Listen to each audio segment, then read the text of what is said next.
భవిష్యత్తులో పేద విద్యార్థుల్ని ఆర్థికంగా ఆదుకుంటారని ప్రముఖ కథానాయకుడు గోపీచంద్ అన్నారు. ఒంగోలు సివిఎన్ రీడింగ్ రూంలో జరిగిన తన తండ్రి టి కృష్ణ వర్ధంతి సభలో పాల్గొన్నారు.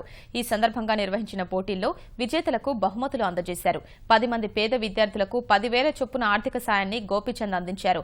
తన తదుపరి చిత్ర పాటల విడుదల కార్యక్రమం ఒంగోలులో జరగనున్నట్లు ప్రకటించారు.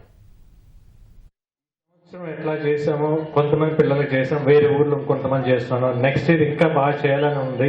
నెక్స్ట్ ఇయర్ 30 years అవుతుంది. డెఫినెట్గా వర్ధంతి అని కాకుండా నాన్నగారి జన్మదినం అని పెట్టి నెక్స్ట్ ఇయర్ నుంచి అట్లా మారుదాం అనుకుంటున్నాను.